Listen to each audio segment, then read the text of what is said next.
Le agradezco mucho a José Ángel Córdoba Villalobos, exsecretario de Salud, que esté en la línea telefónica. ¿Qué tal, José Ángel? ¿Cómo estás? Muy bien, Pascal, con el gusto de saludarte. Gracias por la invitación. Gracias por estar con nosotros. Bueno, habíamos platicado contigo hace unos días porque, bueno, tú fuiste el secretario de Salud cuando llegó a México, bueno, cuando apareció en México el AH1N1 y quisiera pues preguntarte con base en esa experiencia y tu experiencia en general, ¿qué implica para México la declaratoria de pandemia que hizo ayer la OMS respecto del coronavirus COVID-19? Pues significa primero que el virus ya está en todos los continentes, está alrededor de 105 países y que se está replicando y transmitiendo de manera continua. Entonces ya esto es algo que ya no se puede detener, que va a continuar, que va a aparecer en más países.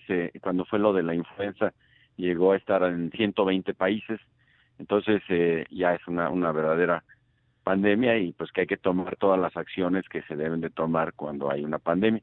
Aunque claro, los grados de afectación pueden ser diferentes. Sí.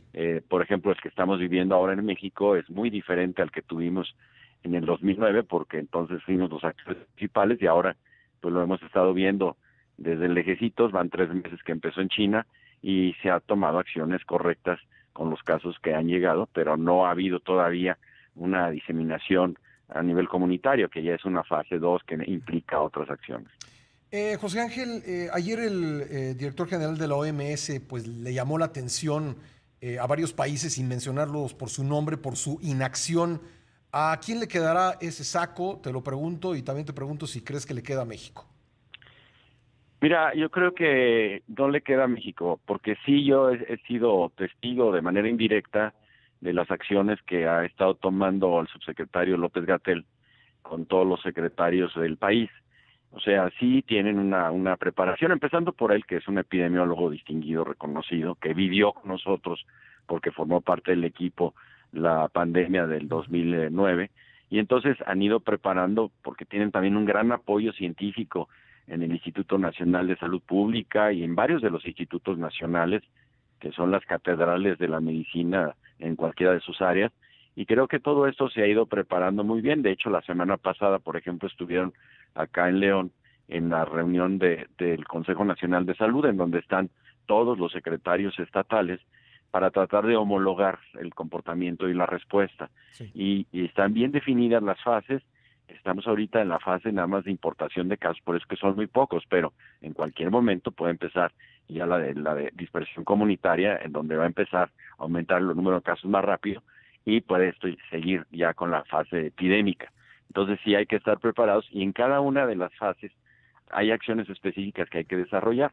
Evidentemente en la de importación no es todavía tan importante todas las maniobras de distanciamiento social, por eso es que la gente está sorprendida porque como anteriormente se actuó de manera tan rápida, pues porque ya teníamos el problema. Vemos lo que están haciendo los Estados Unidos, ¿verdad? Que en aquella ocasión no actuaron así y tuvieron una gran cantidad de muertos. Entonces es diferente, hay que entenderlo así. En el momento que ya se empieza a diseminar comunitariamente, va a haber que cerrar algunas escuelas, quizás de manera focalizada, va a haber que suspender algunos partidos de fútbol o tener no tener aglomeraciones en ningún lado.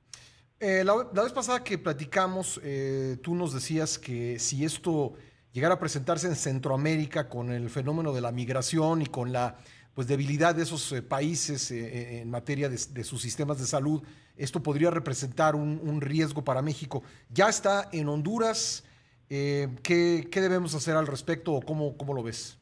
Bueno, yo creo que ahí lo que hay que hacer es reforzar la vigilancia, igual que se hace en los aeropuertos, a nivel de las fronteras. Sin embargo, el tema de la frontera sur pues es muy delicado, ¿verdad? Porque es muy porosa, pero habría que estar checando a cada persona, cada migrante que va a pasar, Sí. para tener la certeza que, bueno, no se le va a hacer la prueba del coronavirus, pero sí se puede ver si trae o no trae fiebre o síntomas respiratorios, y en su caso, dirigirlos a un centro de salud ahí de Chiapas o en la frontera, para que lo revisen, y si es muy sugestivo, tomar la prueba, y si es positivo, pues que no se pase, ¿no? O sea, yo creo que hay que tener acciones para poderlos contener, porque si no, se van a diseminar, se van a mezclar con la gente y van a empezar a aparecer focos en todos lados. ¿No tendría que haber una campaña de información más amplia por parte de las autoridades? Porque, digo, por supuesto, están conferencias mañaneras y también las de la tarde, las vespertinas, en las que se habla de este asunto, pero no veo o no sé de ningún lado donde hay una campaña de espoteo